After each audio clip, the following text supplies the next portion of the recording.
tarde, good afternoon. We have the pleasure to receive today Professor Fuad Aleskerov from the National Research University Higher School of Economics, Moscow. Well, he is head of the Department of Mathematics and also head of the International Center of Decision Analysis and Choice. And we thank you very much to be here in Recife with us, to spend your time with us. And today, the talk is about the new models of centrality networks. Thank you.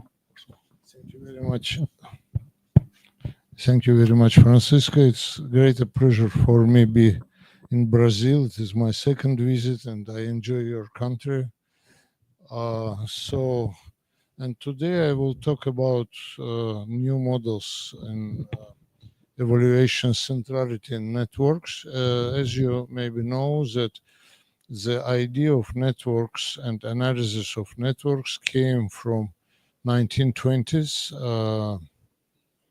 when in the United States, I don't remember exactly, it was in Mississippi maybe, they first studied the relations of children in the classes, in the schools. It was in 1920s. But today, you see, due to the growing of computer technique, really network analysis became very, very widely used. And I started to work on this very problem several years ago, just by call of vice chairman of central bank. And he said that we construct a network of credits among banks and apply these centrality measures, and we got something counterintuitive. Can you look at this? I said, yes, why not? And I have such conversation with these people rather often, and then the results are articles, books, etc. So, and let me tell you a few words about classic models. And classic centrality measures, today there are more than 400. There is a site, I don't remember exactly, but it's possible to find site in which they're given these 400 different measures. These are classic measures, and this is very nice work by Claudio Recchini, who constructed this very network and then applied different measures of centrality, you see, and we can see that these red dots are in different places, you see, because these measures of centrality, they serve to different goals, you see. And these are classic centrality measures like degree centrality. Should I explain these various things in more detail, because I have only 1 hour? So maybe better to go to new things, but it's up to you.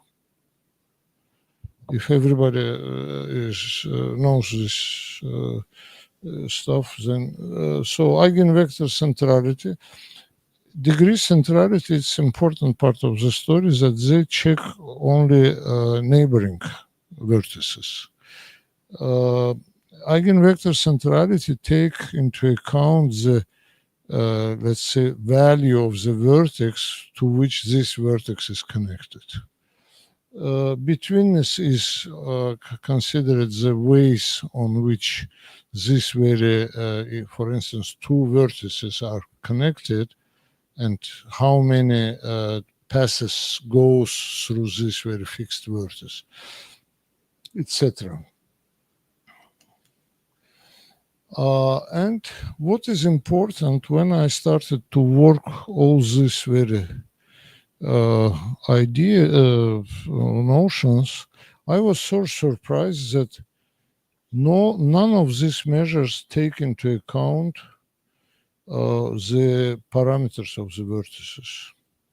In 2002, there was an article by Newman. Newman is one of the classics of the network analysis. He has a book, and in one of his articles in 2002, he wrote absolutely openly that we have to take into account the parameters of the vertices. And since this very request came from the central bank, I started to think in the following way. For instance, I take $1 million as I borrow from some big bank. The greatest Sberbank, for instance, is the largest bank in Russia, and did not return. Then the president of this bank will not say me hello as he does usually, but bank will not be suffered really, you see. $1 million for this bank is nothing. But if I take the same $1 million from the small bank, it might be destroyed, you see, bankruptcy. Nobody took care about it. And another thing, for instance, Francisco and I will take $500,000 from this small bank.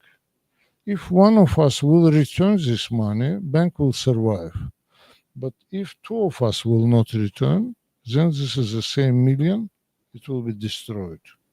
And based on these very ideas, I constructed several measures of centrality. Now let me explain you. And this was really, you see, for me, and about this group influence of nodes to node, nobody even discussed it in the literature. And domino cascade reaction. Okay, so this is that very example which I said about. This is the example and how we introduced or how I introduced these very ideas. Ideas is the following. To each vertex, we prescribe some quota. Quota means the parameter of the vertex. For instance, in the banking case, this might be the amount of money which bank can give due to its assets. Usually assets are different in different banks, so it is defined how much money as a credit this bank can give. Okay, and this group evaluations. The first, let me tell you another thing, that the first idea which came to my mind and it was realized, and 2 years ago the book was published with my two students, was published in the States about this network analysis. But those measures were defined using this cooperative game theory concepts, which I worked on in 2006, something like that. And 2 years ago, and I apply first these very ideas. But there are problems, you see, concerning the interpretation of these things, you see. So, and now I will tell you about the new measures. And now we have, again, you see, unpublished, still unpublished. It will be published this year, I hope, new measures. And I also invented some class measures as well. Okay, so this is the very idea. If, for instance, we have quota 4 for N1, I'm sorry, it doesn't work, this laser pointer. N3 is not, I introduce the very idea of critical sets. What does it mean, critical sets? These are, if quota for N1 is 4, then the sum of these very influences, let's say, to N1, it should be not less than quota, okay? That is the idea. That we call it critical set. And then one more idea, pivotal vertex in this critical set. If, for instance, like this, N3 goes out from this critical set, the rest of the vertices are below their total influences below the quota. Is it clear? Everything is okay with this? Okay. So we introduce the bundle influence or network centrality index and the pivotal influence index. And let me explain you this very thing based on this example. I will be very short because I don't have too much time. And the idea is absolutely the same. Yeah, we represent a network as a graph. You see, we have weights on the arcs. Weights, if it is unweighted graph, then all weights are equal to 1, for instance. Yes, we have quotas for each vertex, and we check all the vertices which influence the given vertex. Okay, and then check to which set exceeds this very sum of these influences exceeds quota. Then we call this very set critical, and we consider here this very. And Copeland index is a usual in degree index or out degree, yes, which is usually used in this very literature. It's as I said, it is a dependence of neighbors. You see. So what we do? Bundle index. Bundle index for the vertex I, and S is a critical set, is equal to 1 if this sum for S is greater than 1, QI, quota. So to critical set, we give 1, 0 otherwise. Okay, and then we sum up all these BIs, all these values. Okay, then we normalize it to 1, just adding up all these values, and pivotal index. First of all, we consider in how many critical sets the vertex is critical, is pivotal, which means that if this vertex goes out of this critical set, the set is not anymore critical. Okay? So then we sum up these very values. And what is important, when we evaluate final this pivotal value for the vertex, we multiply it to the cardinality of the critical set. You understand that to be critical in a big set is much more important than to be in a critical in the set of 2 elements, something like that. So these are two indices, new indices, and we can go to this an example. I will not go through, but if you wish, I can afterwards explain. Everything is clear? Okay. And then we also can consider the index, which we call total direct influence. What is the idea? Idea is the following. You see, we take weighted sum of these values of CI is in degree, okay, or Copeland index, BI, bundle index, and PI, pivotal index. And then depending on these values of these weights, we might play this game. You see what is more important for me at this very moment. Okay? Yes, question? No? Okay, now let's go to indirect influence. You see, in classic indices, we have several indices which take into account indirect influence, like eigenvector or PageRank. Indirect in the following sense, you see, they take into account my connection with the person who is more central, you see, than others. Then I give, if I have such connections, then I get a bit more points. You understand? But never in all these indices we consider this indirect influence in an open way. But here I will explain you how I do it. You see, suppose we have several passes between two vertices, okay? What I can do, I can consider reconstruct a network in the following way. You see, I will consider A is connected with B, B with C, okay? And we have values how they are connected. I might take, for instance, maximal value and say that A is connected to C with this maximal value. It's written here. Or I can take a minimum or average or whatever. So we have a whole big class of different indices which can show us the indirect influence from A to C. Okay? And we can do the same thing, taking into account not the passes of length 2, but 3, 4, whatever. And first, our evaluation, when I did it for banks, I thought that maybe 2 is enough.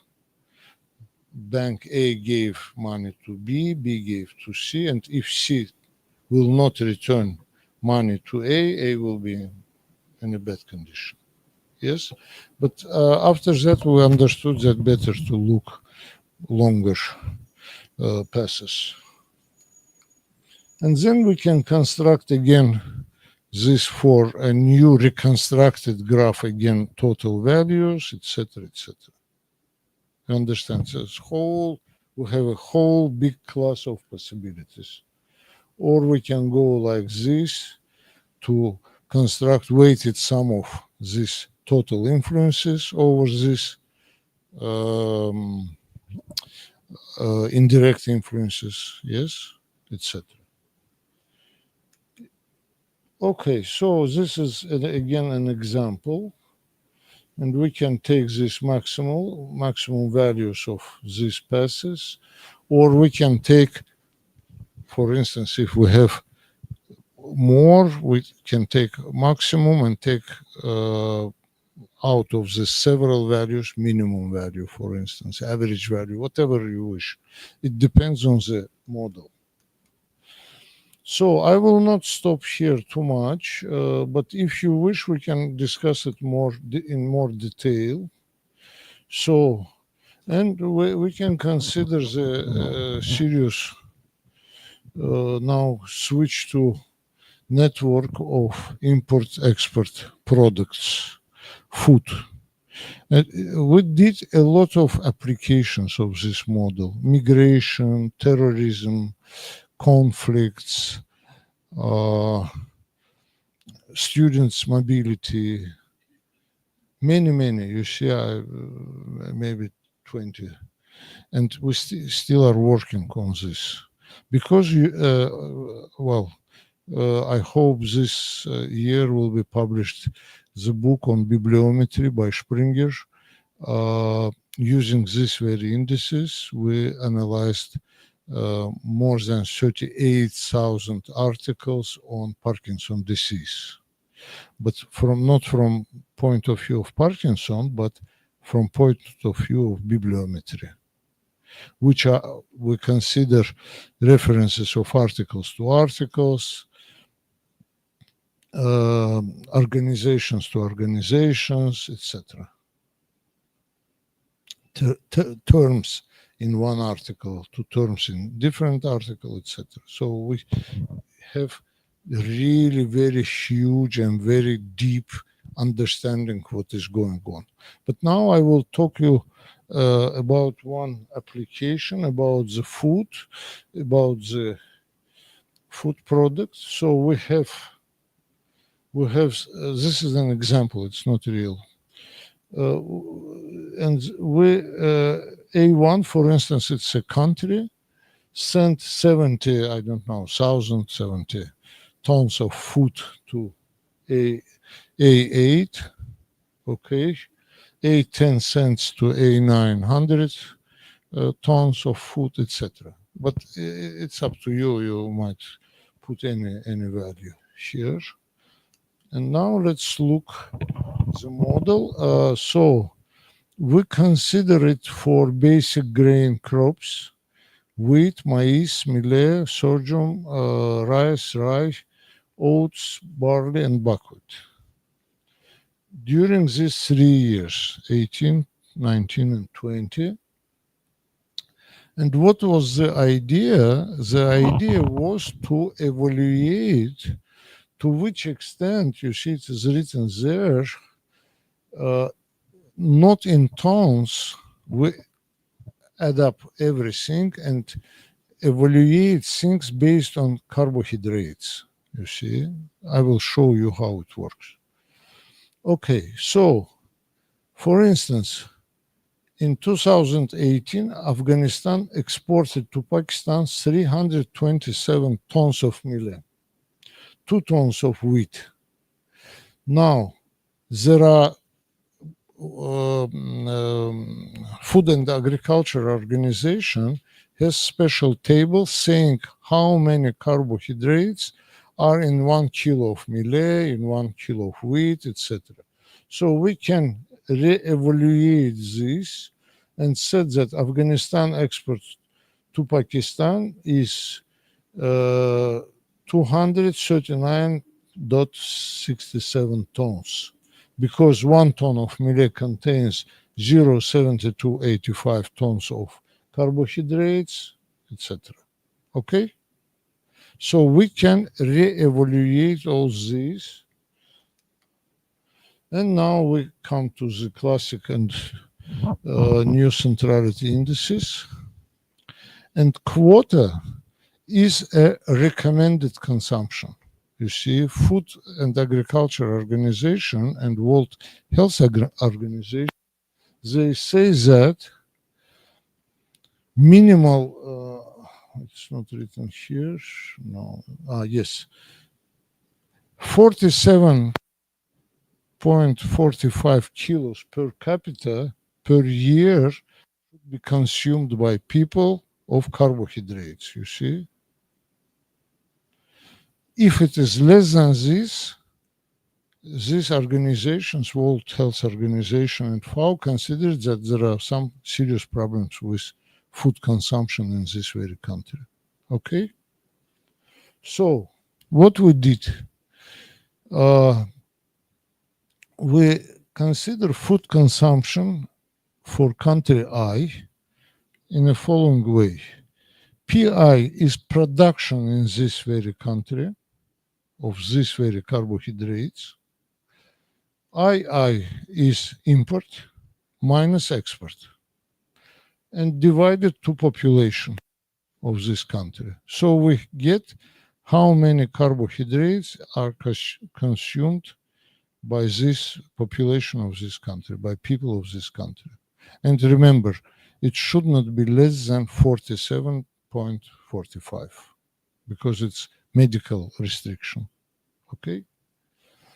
Then we consider this deficit of consumption, DI, as FCI minus Q, where Q is this very 47 kilos. Okay? Is it clear? Okay. So, let's look what are the top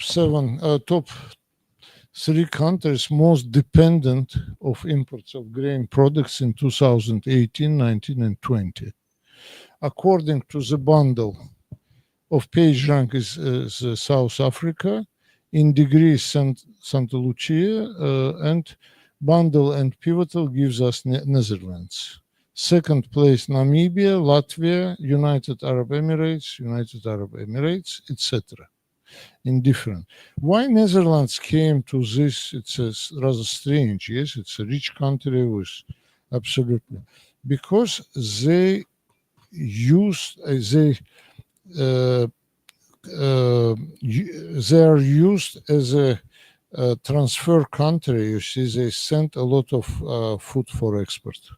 You see, and that's why they are near this very level.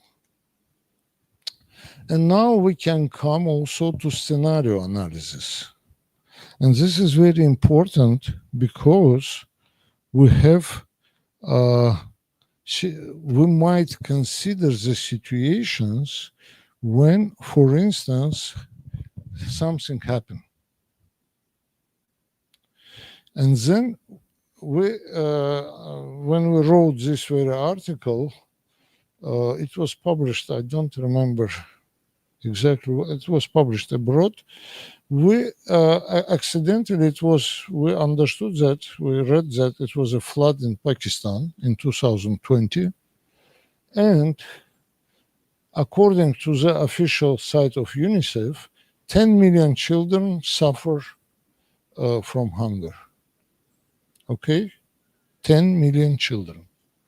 And then we consider this very model, apply this very model, and what we see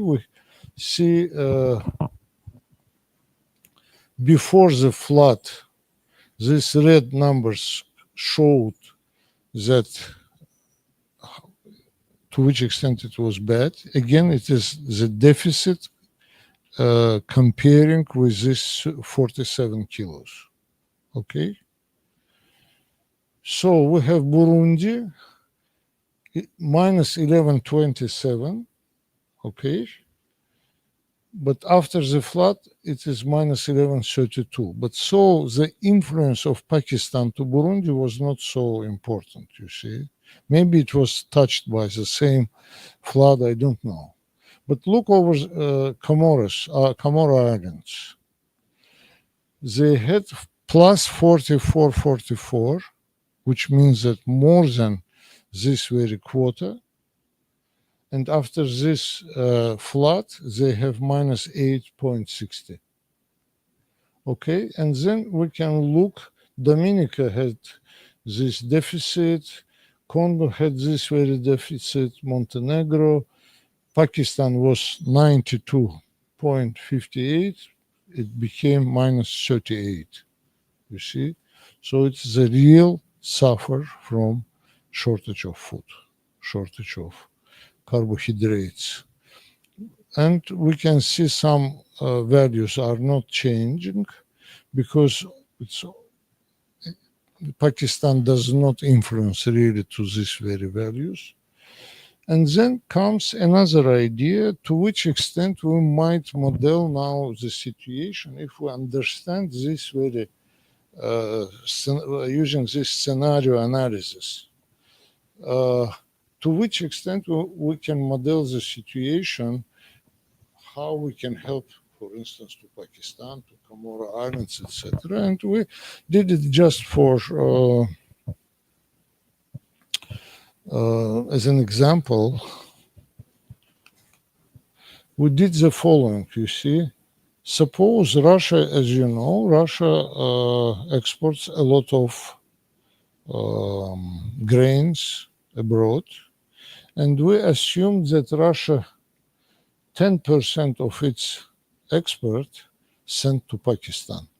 And then we can reevaluate this very situation in terms of this very quotas, etc. Look over there.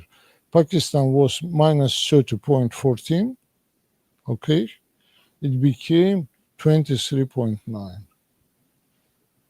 But this is scenario analysis. And we played this scenario analysis several times.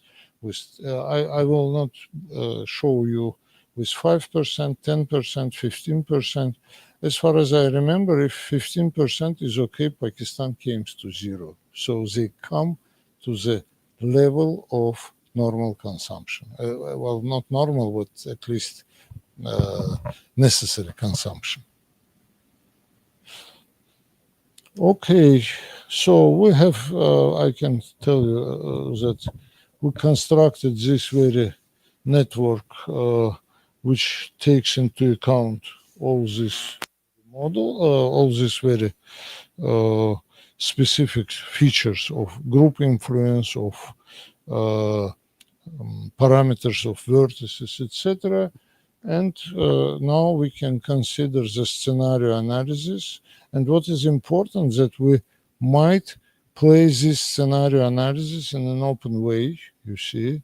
We did such kind of things several times for several applications. And if you are interested in, I will be happy to send you articles, etc. There are several articles in English. This very paper concerning food, it was, we sent it to, with my students, we sent it to very serious conference. In fact, you see, we had this conference in, I think, 2016 or 2018 in Brazil, in Rio. And then they invited me to give a plenary talk. It's information technologies and quantitative management, ITQM. And they invited me to give a plenary talk, and I gave this talk. So, and we can use it for strategically important products. So if you have some questions, I am ready to answer. And if you wish, we can discuss it a bit in more detail this way. Yes, please. Excuse me. First of all, I would like to thank you for the presentation. Very nice topic and very interesting. These metrics can be applied for undirected graph. Yeah. And also, have you ever think about applying this metric for high order network like hypergraph or something like that? Yeah, that is about hypergraphs. I have some theory about it, but we didn't apply because we had a lot of things to do, and I think in very maybe in a couple of months we will see this very publication. Yeah, about hypergraphs. But application of all this stuff is enormous, and not only these indices. I decided not to present all of them, but there are many different indices which can be applied in this very way, you see, and show us again these parameters of vertices. I mean, not show, but in which we take into account the parameters of vertices, group influence, as well as indirect influence, but we can evaluate it in a direct way, just seeing what we are doing. Yeah. As I said, 2 years ago, with my students, we published a book in America in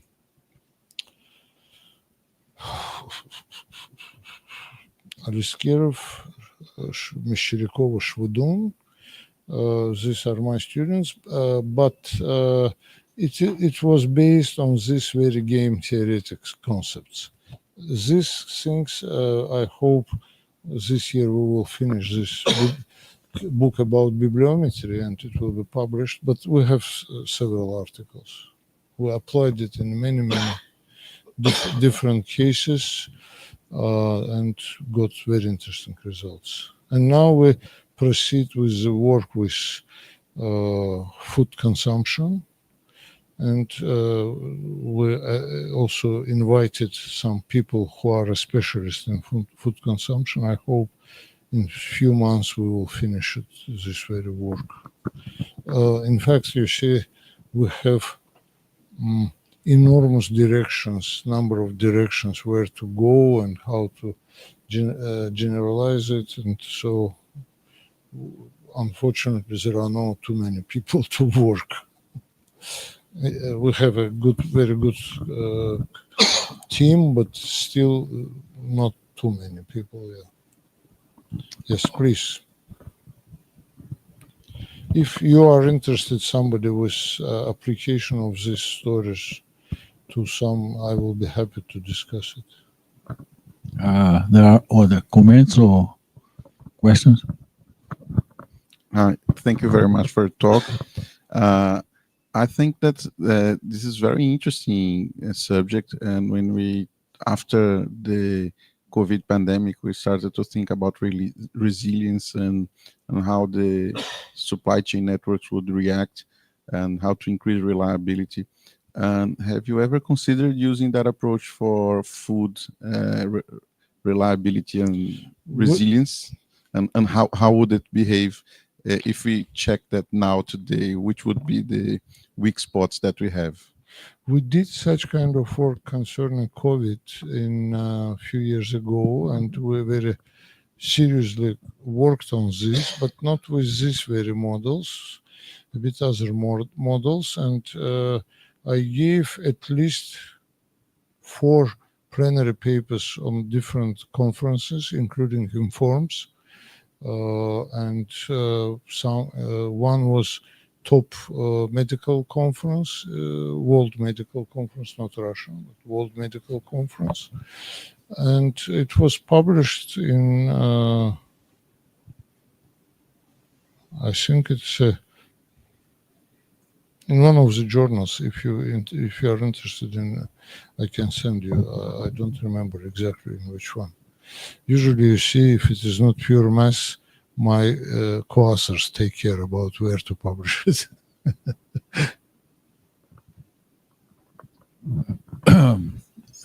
One more question? Yes. Thank you. Of course, quite interesting. I'm a bit confused here. In the beginning, you were mentioning this concept of quota as a kind of base construction in the entire.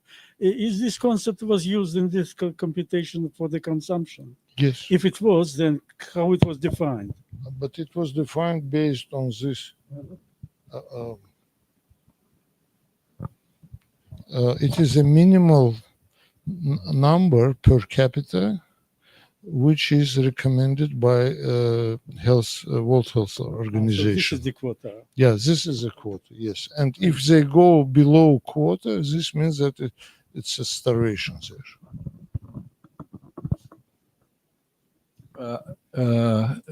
You have on the slide where you have used several indexes, and you got this one. You got different rankings according to the indexes. What do you get from here? You can they provide different aspects of or how Well, you can, for example, PageRank gives South Africa the first one, but Pivotal is Netherlands. How do you interpret this? In fact, it is the following idea behind, you see, which countries are most vulnerable in terms of this export-import relationships in this consumption of this very food production. You see, and what is interesting, you see, having in mind this very apparatus, we might consider different scenarios. For instance, in some country like this was a real case in Pakistan. But if, for instance, in some country will be, I don't know, some absence of harvest or whatsoever, how it will influence all countries which are dependent on this country, for instance. And we now proceed it with not only these crops, but also for much wider set of products. So it's I hope at the end of this year we will come to some. In fact, you see, I might say that there is a very serious problem with data.